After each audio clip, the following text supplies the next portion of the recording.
Next organelle है हमारा cytoskeletal filament.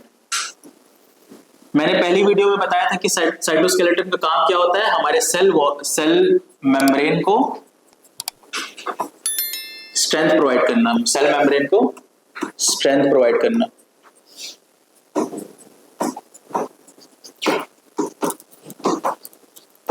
The function of cytoskeletal filament is to provide strength to the cell membrane of the cell.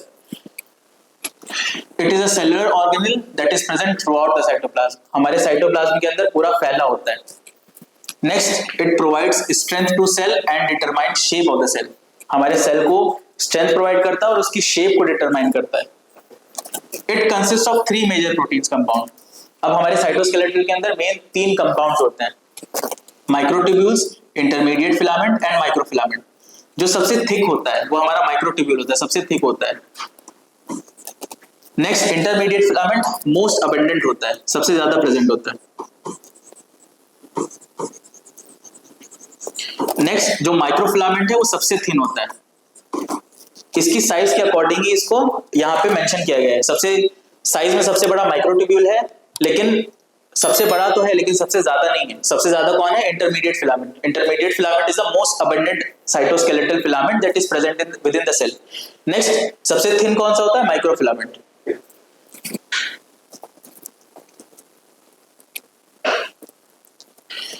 Next, यहाँ पे diagram से बताया गया है इनके साइजेस के बारे में। ये माइक्रोट्यूब्यूल है, माइक्रोट्यूब्यूल का जो साइज होता है 25 नैनोमीटर होता है। नेक्स्ट, इंटरमीडिएट फिलामेंट का जो साइज होता है वो 10 नैनोमीटर होता है। और जो माइक्रोफिलामेंट का साइज है, माइक्रोट्यूब्यूल्स का साइज क्या था? 25 नैनोमीटर। इंटरमीडिएट फिलामेंट का साइज क्या था? 10 नैनोमीटर। देन माइक्रोफिलामेंट का साइज हमारे 7 नैनोमीटर होता है।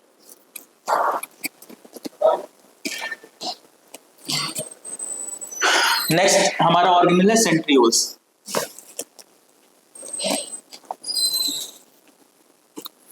सेंट्रियोल्स वो सेल ऑर्गेनेल है जो कि सेल डिवीजन में हेल्पफुल होता है। जब हमारी सेल डिवाइड होती है तो सेंट्रियोल्स ही हमारा क्रोमोसोम्स को अटैच करने के लिए स्पेस देता है, अटैच करने के लिए स्पेस देता है। जैसे कि अगर एक तरफ यहाँ पे ऐसे करके हमारा अगर सेल डिवीजन हो रहा है,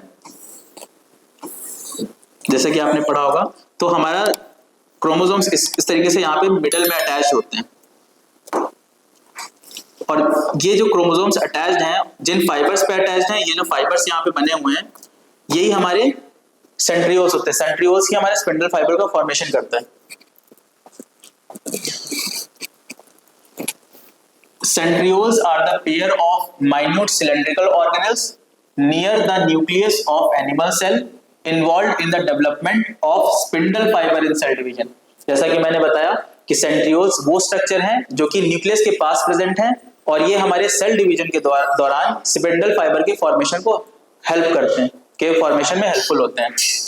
next, centriole is a cylindrical organelle composed mainly of the protein called tubulin.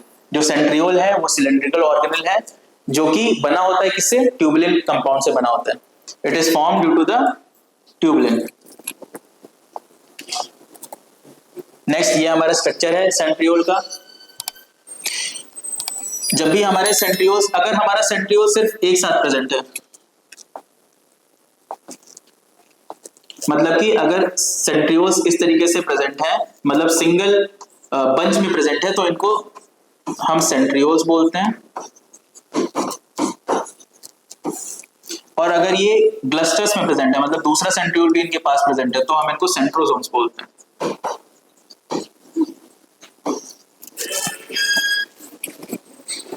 Next organelle है हमारा वेसिकल्स। वेसिकल्स क्या होते हैं? Vesicles are small fluid-filled sacs within a cell enclosed by lipid bilayer that transport and store material like protein, lipid and waste product। मैंने पहले बताया था जब हमारी रफ एंडोप्लाज्मिक रेटिकुलम प्रोटीन का फॉर्मेशन करती है और स्मूथ एंडोप्लाज्मिक रेटिकुलम लिपिड और स्टेरॉइड्स का फॉर्मेशन करती है, तो इन फॉर्म्ड एलिमेंट्स को कवर करने का काम हमारा एक मेम्ब्रेन करती है। उस मेम्ब्रेन बाउंड ऑर्गेनेल्स को हम क्या बोलते हैं? वेसिकल्स बोलते हैं। मतलब वेसिकल्स वो चीजें हैं जो कि जैसे फॉर एग्जांपल अगर ये प्रोटीन है तो इसके चारों तरफ एक मेम्ब्रेन का फॉर्मेशन करना, ये हमारा काम होता है गोल्गी apparatus का, ठीक है।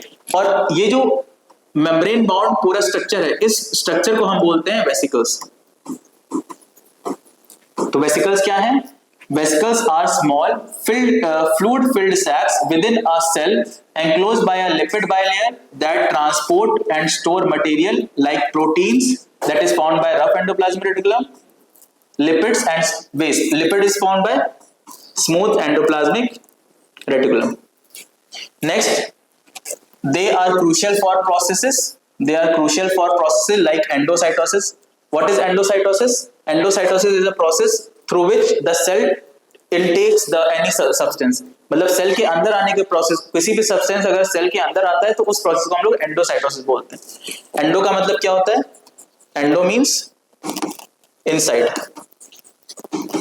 और साइटोसिस का मतलब एक मेथड। तो एंडोसाइटोसिस वो मेथड है जिससे कि कोई भी सब्सटेंस सेल के अंदर आता है। It is also known as taking things in. Then exocytosis इसी का अपोजिट है, sending things out of the cell.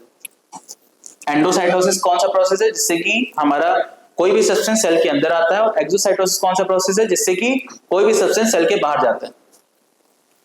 They are crucial for processes like endocytosis and exocytosis and moving substances between different organelles. Cell के अंदर और बाहर जाने के process में भी हेल्पफुल होता है, और एक ऑर्गेनल से दूसरे ऑर्गेनल में ले जाने के प्रोसेस में भी हेल्पफुल होता है हमारा vesicles, such as Golgi apparatus and the plasma membrane. मैंने बताया था गोल्गी apparatus के बाहर कौन निकलता है? प्रोटीन निकलता है। तो प्रोटीन को कवर करने का काम हमारा कौन करेगा? वेसिकल। और प्लाज्मा मेम्ब्रेन के अक्रॉस भी कुछ सब्सटेंसेस जाते हैं, जैसे प्रोटीन है, प्रोटीन को हमारी बॉडी में जरूरत है, तो प्रोटीन जब हमारे सेल के अंदर बन जाएगा तो उसको बाहर भेजना पड़ेगा। तो बाहर कौन से प्रोसेस के थ्रू भेजा जाता है?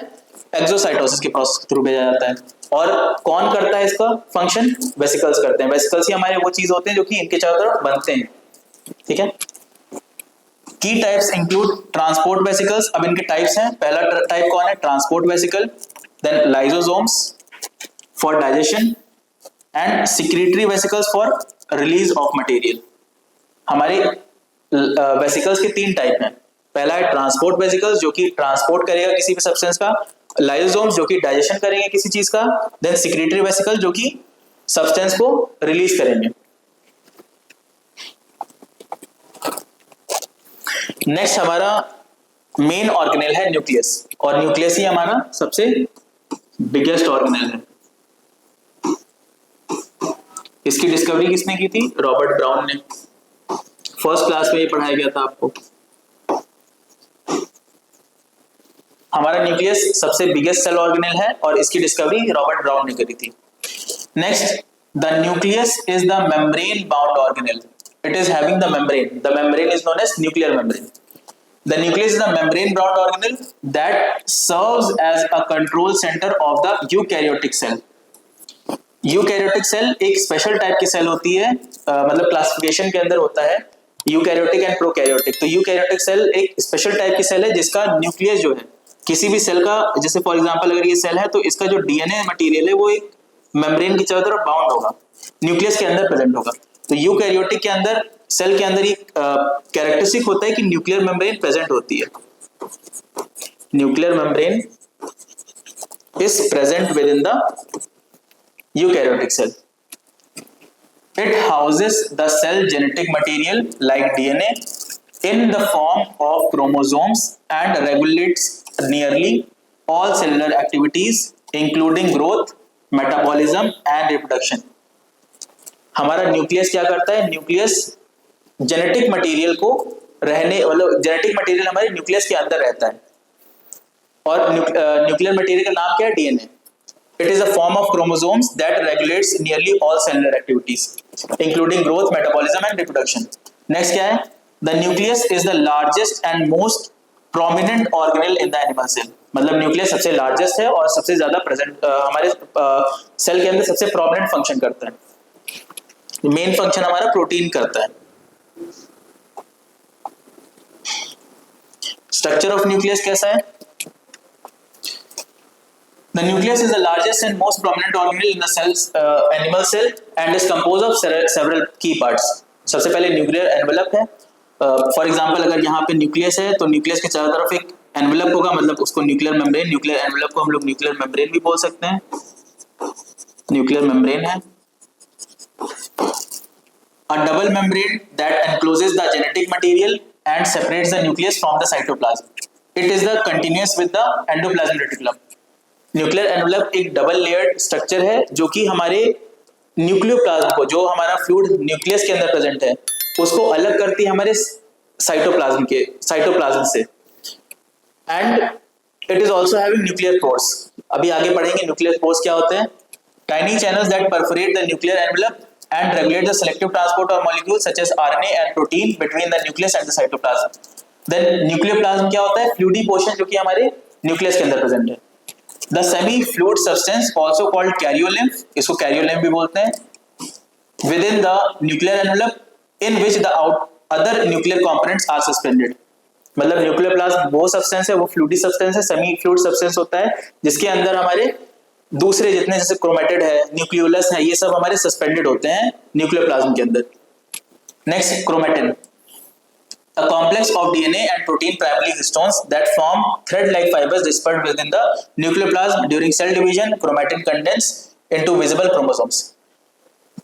क्रोमेटिन क्या है? क्रोमेटिन एक ऐसा सब्सटेंस है जो कि हमारा जेनेटिक मटेरियल को कैरी करता है। जैसे फॉर एग्जांपल अगर ये न्यूक्लियस है तो इसके अंदर एक थ्रेड लाइक स्ट्रक्चर प्रेजेंट होगा और ये हमारे जेनेटिक मटेरियल को कैरी आउट करेगा। और जब सेल डिवीजन होगा तो उस टाइम पे कंडेंस हो जाता है, क्रोमेटिन हमारा कंडेंस हो जाता है और क्या फॉर्म करता है?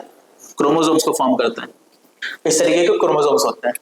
Next, nucleolus, the dense non membrane structure inside the nucleus responsible for synthesising ribosomal RNA, rRNA and assembling ribosomal subunit which are then exported to the cytoplasm for protein synthesis. ये हमारा structure है nucleus का। सबसे पहले इसके अंदर हमारा nuclear envelope present है, सबसे बाहर की साइड न्यूक्लियर एनवेलप प्रेजेंट होता है, इसी को हम लोग मेम्ब्रेन भी बोलते हैं, न्यूक्लियर मेम्ब्रेन बोलते हैं। नेक्स्ट, न्यूक्लियोलस, सबसे सेंटर में हमारा न्यूक्लियोलस प्रेजेंट होता है। नेक्स्ट, यहाँ पे क्रोमेटिड्स प्रेजेंट है, इस तरीके से पूरा फैले होते हैं thread like structure, these are the chromatids. Nucleoplasm क्या है? Fluidy portion, fluidy portion in which the chromatins and nucleolus is suspended.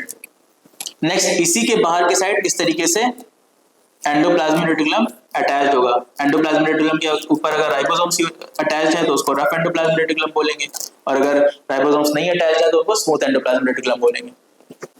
Chromatin, then nuclear envelope, nuclear pores, these are the pores, then nucleoplasm, here it is the nucleoplasm, then rough endoplasmic reticulum is attached to the cell membrane, nuclear membrane, and in between the nucleolus is present.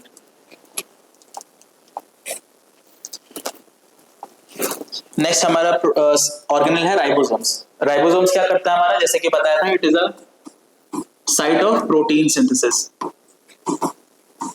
Site of protein synthesis.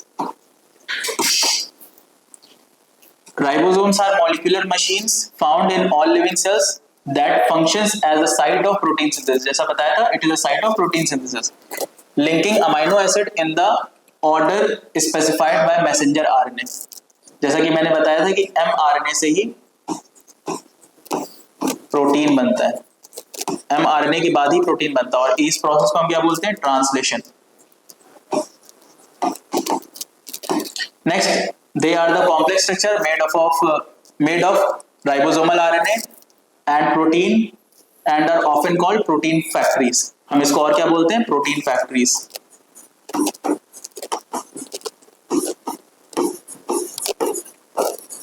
So ribosomes are responsible for the site of protein synthesis and its other name is protein factories. Functions of ribosomes में क्या क्या है? पहला function है protein के synthesis को करना, पहला फंक्शन है प्रोटीन के सिंथेसिस करना।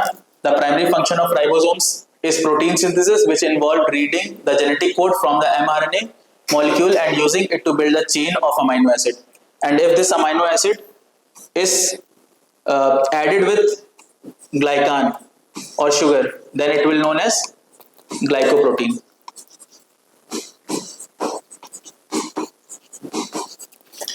नेक्स्ट, इसका फंक्शन है ट्रांसलेशन का।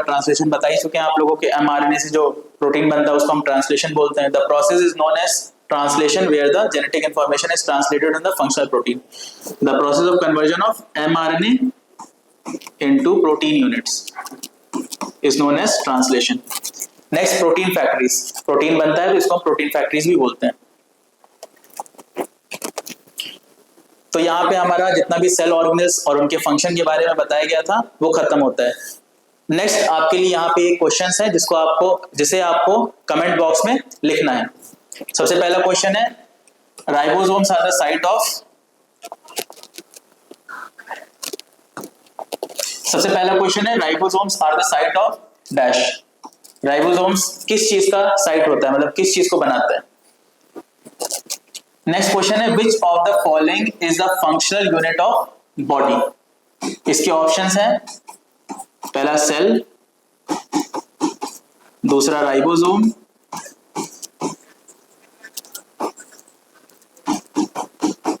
तीसरा mitochondria,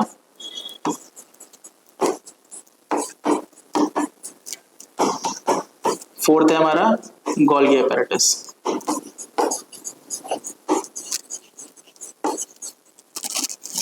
Which of the following is the functional unit of the cell?